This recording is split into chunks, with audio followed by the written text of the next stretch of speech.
Welcome on in, WIP Daily. Joe Giglio with you, reacting to another Eagles victory, 2-0 now, 34-28 over the Minnesota Vikings on Thursday Night Football. A lot to get into. Tucker will join me in a few minutes. Of course, appreciate everyone listening, subscribing, following the podcast.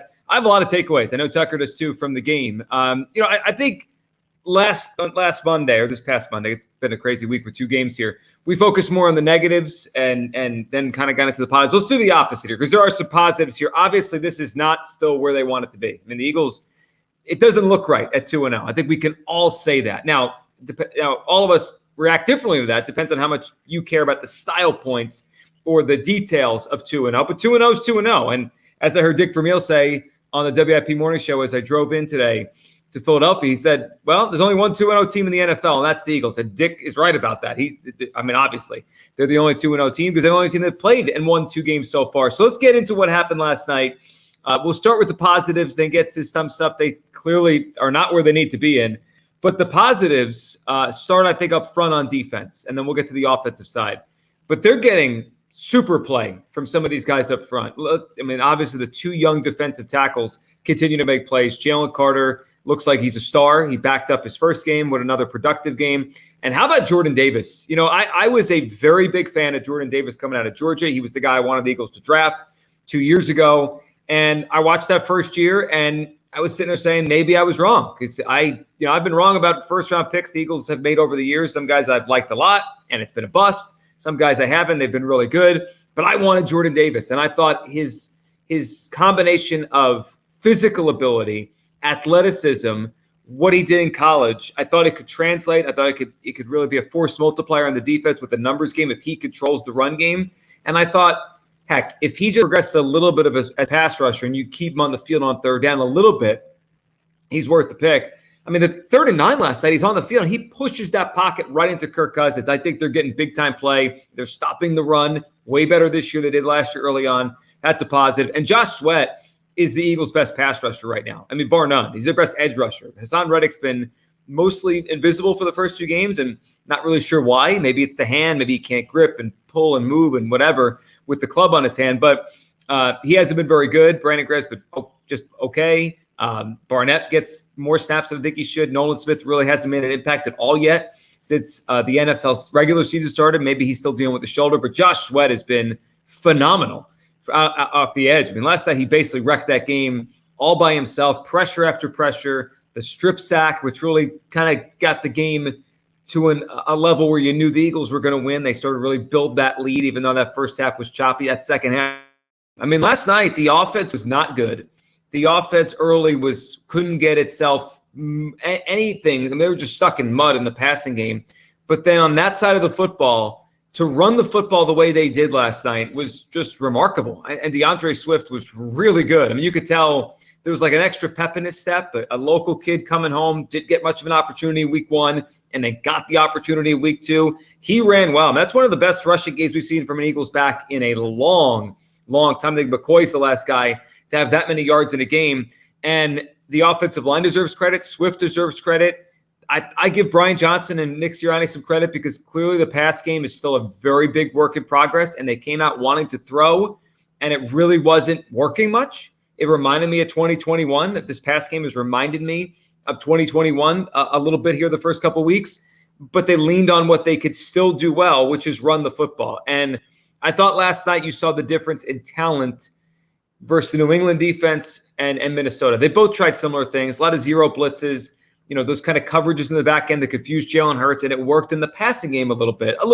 The Eagles did hit some more shot plays in this game compared to week 1. The difference was New England had better people up front to stop the run when the Eagles tried to do that. They shut that down too.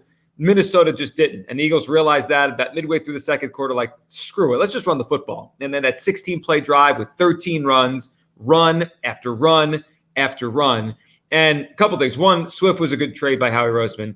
2, it just brings us back. After watching the first 2 weeks, I just, like, to everyone out there who wanted Bijan Robinson and wanted to use a top pick on Bijan Robinson, versus the idea of what they obviously did, which was get a premium position, a guy like Jalen Carter. Like, just think about that now. They have Jalen Carter for the next 4 or 5 years at a relatively very cheap rate, and it looks like he could be a superstar in the NFL. Meanwhile, as we talked about a lot during the draft process, I just think you could put a good back with a pulse back there behind that line of scrimmage, and it will work. The Eagles are going to run for 2,000 yards again this season with a variety of backs. And, will it be Swift every week? I mean, people now are going to probably jump on the train that Swift's the lead guy. He's the next McCoy. He's going to be as good as Miles Sanders or better as an Eagle. I'm not ready to go there yet. We'll see. Swift's had some big games in his career, and for whatever reason, he can't sustain or hasn't sustained or didn't with the Lions. So today, Swift did a good job, and he deserves credit. But today is about the scheme, the offensive line, and the thought process behind how to build a running game here. They don't need superstar backs. It's why when the Jonathan Taylor thing pops up again in 2 or 3 weeks when he gets back on the field before the trade deadline, they don't need it. It's why the Bijan thing didn't make sense. No, they don't need it. So the run game last night, phenomenal. Now, the other side of things, of course, is the pass game. And the Eagles' pass game last night, again, was very choppy. I think they adjusted a little bit. It was better later. But Jalen Hurts and Kirk Herbstreit last night really pointed it out well, just was confused. Didn't seem like he's confident in what he's doing out there. Coverages are confusing him more this year than last year. He's also missing some throws he can make. I don't think he's throwing the football his best. But the biggest issue right now is not Jalen Hurts' ability to make throws. It's his decision-making. That's become the biggest issue so far the first couple games of the season. When to run, when to stay in the pocket, where the defense is going to be moving, where he thinks he's going to have an opening. He's not seeing the field particularly well. I mean, it's just clear through the first couple games of the season. And there's even been plays where it feels like, all right, so he's choosing to be a little more patient. He's choosing not to force something. He did force something on the interception. But when he does that and then the pressure comes a little bit, he's either bailing from the pocket or trying to step up. And it just feels like this entire passing game is one step behind. They're so good. They're so talented that, if they have a full game, they should be able to hit a couple shot plays. Last night they hit 2 shot plays. One went for a touchdown to Devontae. The other one could have. Hurts underthrew him a little bit. But I watched the replay on that a couple times. He did have some pressure coming by his legs. So I'm not going to rip him for underthrowing the first one at Devontae. The second one was his best throw of the season so far. Jordan Hicks bearing down pressure, stood there, knew the hit was coming, and delivered a great ball down the field. So they're going to hit a couple shot plays a game against average or below average defenses. It's a slog. They can't get the pass game where they want it to go. A.J. Brown is frustrated, obviously, right now. Look, the Eagles could win a bunch of games against the Vikings and the Patriots and the Bucks and the Commanders like this. But there's going to be a stretch that's about to start, and we'll see if the Rams are for real or if week 1 was just a really big fluke. But the stretch is either going to start with that Rams game in early October or after that Rams game, where they're going to go up against a combination of outstanding defenses and or just complete teams. And the Jets right now, obviously in week 6, that counts as the outstanding defense. I don't know if they could move the football at all with Zach Wilson.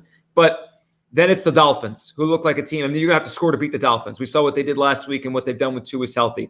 Then it's the Commanders again. They could get through that. But then we know the stretch, whether, it's Dallas, it's Kansas City, it's Buffalo, it's the Niners, it's Dallas, it's Seattle. They can't win the majority of those games with the passing game they have now. They just can't. They'll be able to beat the bad teams, and they might be able to get off to a 4 or 5-0 start, maybe 6-1, whatever it's going to be through the first couple months of the season. They'll be able to do that. They could have a very pretty record through the first 2 months before we get to that tough stretch. But they need to figure things out as they're winning games. That's the good news. They're winning games right now in the midst of this. But the passing game, it's just choppy. A.J. Brown's frustrated.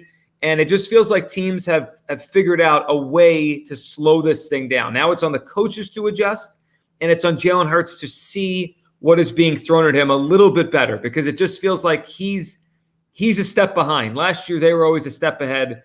He's a step behind. The interception was poor last night. He can't take that sack. I mean, he took a couple sacks, actually, and they were pushed out of field goal range at one point in the third quarter. It can't happen. I mean, he should be progressed beyond that. And if it means throwing the football away, just getting out of the pocket and spiking it or throwing it away, obviously avoid intentional grounding, he's got to do it. Last takeaway, and then we'll get Tucker up here. The secondary and the back end of the defense, they've got issues right now. And it's mostly injury related. I mean, when you lose Bradbury and you lose Maddox and you lose Blankenship, you're going to have some holes. I mean, at one point, Mario Goodrich is on Justin Jefferson. It's not going to work. So they are fortunate through 2 weeks that they've had some well-timed turnover luck. The Jefferson ball flying out of bounds by the pylon, because you change a little bit, just a moment here, a moment there, a fumble here, fumble there, and the Patriots and the Vikings probably both put up 30 plus on them. And the Vikings put up 28. It could have easily been 35 if Jefferson had fumbled the ball over the pylon.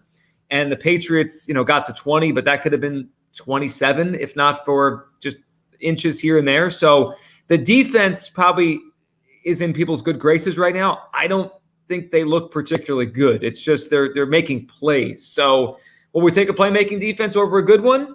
Yeah, last year they had a good one and a playmaking one. So this year, I think it's a little smoke and mirrors with the upfront guys really carrying the day. And the last thought I have before we get all Tucker's takes here is Al Michaels is just so washed on the broadcast. It's painful to watch. It is sad to watch a great be as poor as Al Michaels is right now. He called it the vet. He called it the vet last night. They haven't played there in 20 years. Tucker, what did you take away from another Eagles victory, even though it's obviously not as good as I think they want it to be right now? Yeah, I don't know if anyone's satisfied with the victory. I think they played better, and I thought their ability to just turn it over to the run game offensively was probably the best thing Brian Johnson has done so far through 2 games. This team isn't going to win anything without a passing game, but it's good that you at least understand that things aren't working right now, because I just don't think Jalen Hurts has really played good football. Like he threw that interception early, but he hasn't made a ton of mistakes. He started to figure things out in the second half, but he also averaged like 2.9 yards per carry. His rushing attack has been pretty bland, pretty boring so far. But I mean, shout out to Brian Johnson and that coaching staff for realizing that DeAndre Swift was having a day and just feeding him. And defensively, the young defensive tackles are just a sight to behold. It's fun watching them. Like I wasn't high on Jordan Davis last year. I wasn't high on him coming into this year. I didn't think he was necessarily a guy who could be a 3-down defensive tackle. And through 2 games, I look wrong. Like that he's been great. He arguably has been their best player on defense. And when you see kind of the issues they've had in the secondary, you need to have those. I mean, Kirk Cousins ate them up last night. He had 364 yards, 4 touchdowns, and posted a quarterback rating of 125. Luckily, because the Eagles held the ball for 39 minutes, didn't necessarily matter. And the Vikings fumbled 4 times. I think 3 or all of them came in the first half. That helped the Eagles build that 27-7 lead. So it kind of put him in a hole that wasn't necessarily his doing. But I worry about the back end of this defense tremendously. And, the front 7, I think, has played well. They haven't been getting home as much as they did last year, but they've been pressuring quarterbacks quite a bit. The one guy who hasn't is Hassan Reddick, the guy who, was maybe hinting that he wanted a new contract, hinting that he was underpaid. There are 2 games I've yet to see him do anything on the field. And I like Hassan Reddick. We went to Temple together. You got to show up and do something. Like, if you want to get paid, if you want a new contract, I'm all for it. Go out and get the money. But yeah, you got to show up on the field, dude, because through 2 weeks, I mean, he's getting swallowed by every right tackle he's gone up against so far. I mean, the other part is they're not big-time right tackles. I mean, he hasn't gone up against great players at right tackle. I mean, the Patriots had a backup in. The O'Neill's, the right tackle for the Vikings. We're not talking about all-pro kind of players here, or players at a Pro Bowl level. So, yeah, Reddick has been very quiet through the first couple weeks. And last one, and I'm used to this now. I think we all should be used to this. I saw a lot of people just very excited about what Devontae did last night, and it was a great catch on the underthrown ball by Jalen Hurts.